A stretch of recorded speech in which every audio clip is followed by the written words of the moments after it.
Milí diváci, a teraz prichádza náš tretí host, Peter Mankovecký.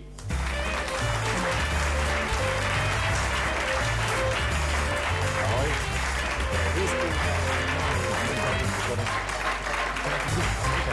Nedáme ho do stredu? Do stredu. Chceš ísť do stredu? Môžeš byť.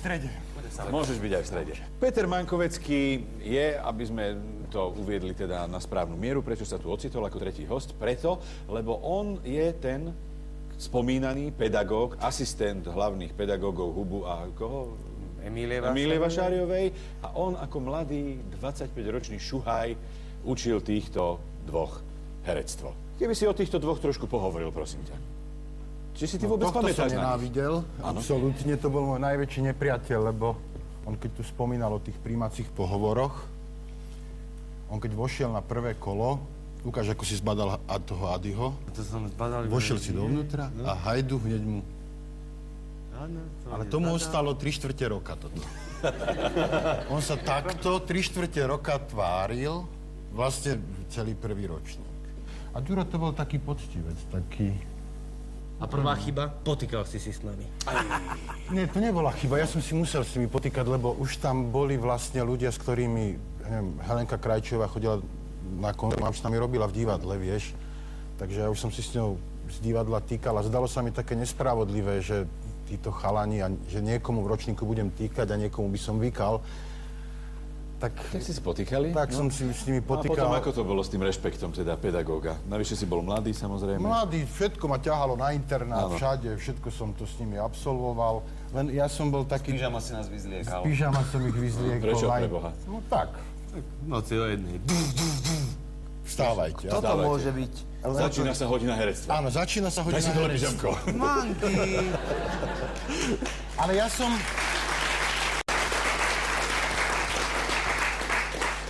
Ja som im ale, teda, to bolo hneď zo začiatku, som prišiel na ten internát za nimi, nejako takto v noci, tam To už sme mali rozdelené vôbec funkcie. práve nespali, tam bola taká dosť bujará zábava. Ja som z toho internátu vlastne odišiel 2 roky predtým, ako som sa tam potom za nimi vrátil, alebo pozrieť ich.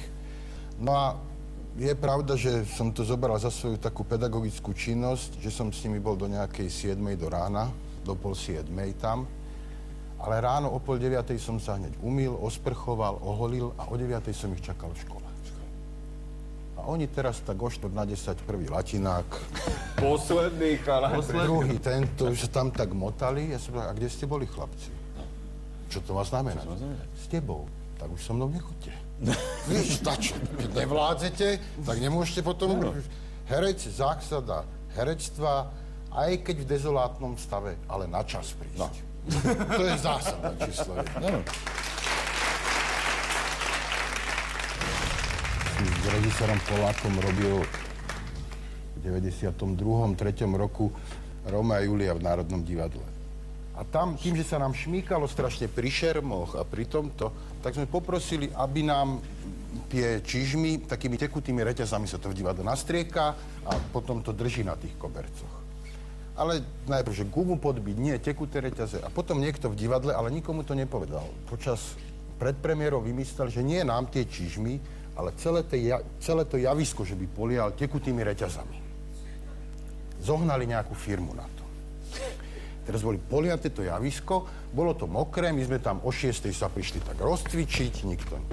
Lenže ak začali na to svietiť tie reflektory, začalo to schnúť, a odrazu už 7:05 na tom javisku nastalo niečo také, že ten Rómeo, ja som tam teda prvýkrát prišiel 7:15, zbadal som tu Júliu a vošiel som. Júlia.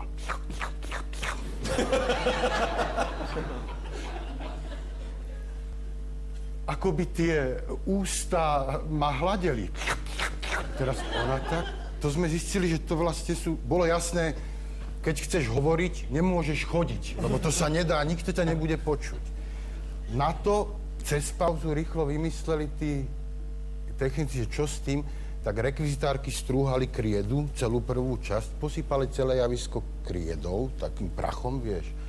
Tam potom ale nastalo zase opačný efekt, že z toho vzniklo absolútne klzisko, že Maroš Geisberg ako Mercutio spravil výpad na toho Tybalta a skutočne ako v zlej opere, že Tybalt a išiel až niekde do portálu, my sme čakali. Tybalt!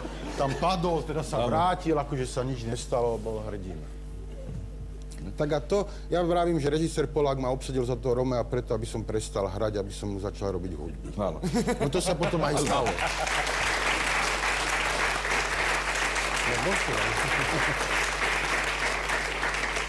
A to sme sa dostali k tomu, že ty si teda prestal robiť to herectvo a začal sa venovať tomu, čomu si sa venoval, ale aj predtým, aj na škole ešte, že si skladal hudbu a živíš sa teraz tým, že komponuješ hudbu do divadelných predstavení, že scénickú hudbu. Trošku ešte občas režírujem, takže to herectvo, hudba.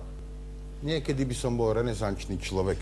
Teraz ma volajú, že Hochstapler. Všetko. Tak sa nám pochvál, že do čoho si robil všade hudbu, alebo aj v zahraničí, alebo... Veľa, ja neviem, ja som spravil asi, minulo som to tak rátal, tých inscenácií je vyše 100 už divadelných.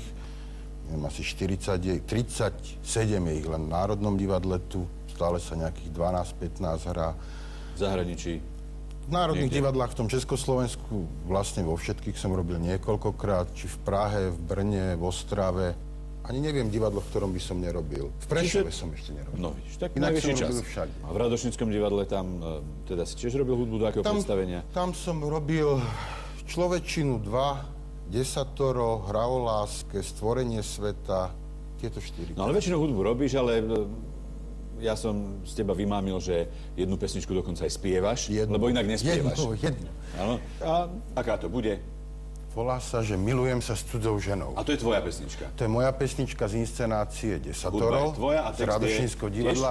Text je Stanko Štepka. Tak poďme na to.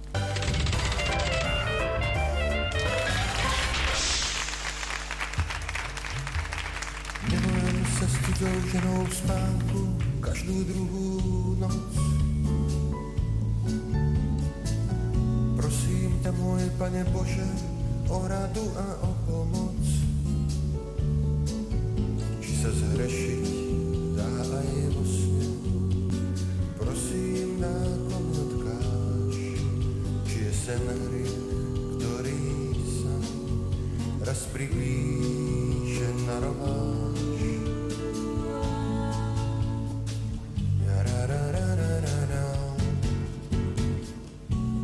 Nepíš mi to, stačí žmurknúť beďársky. A ja čítam, že žiť sa nedá bez lásky.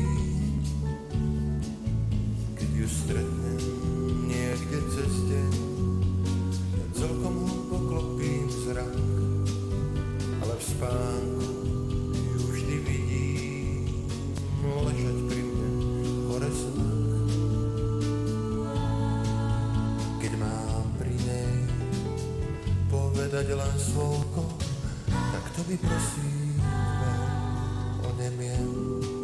No v noci som zas pri nej ako riadny zver.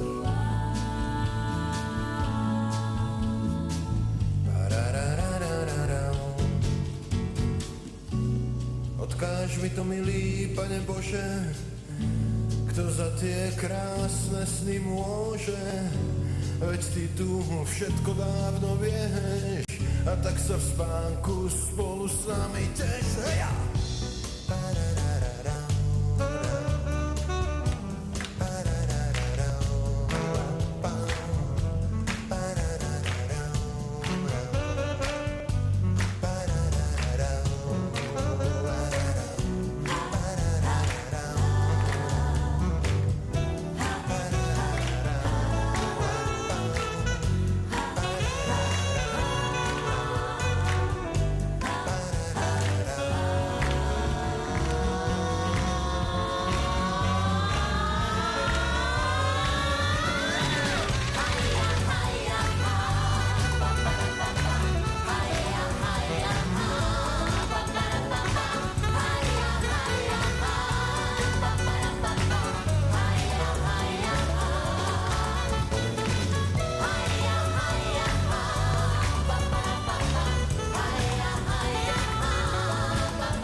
Peter Mankovecký, Lukáš Latinák, Juraj Kemka.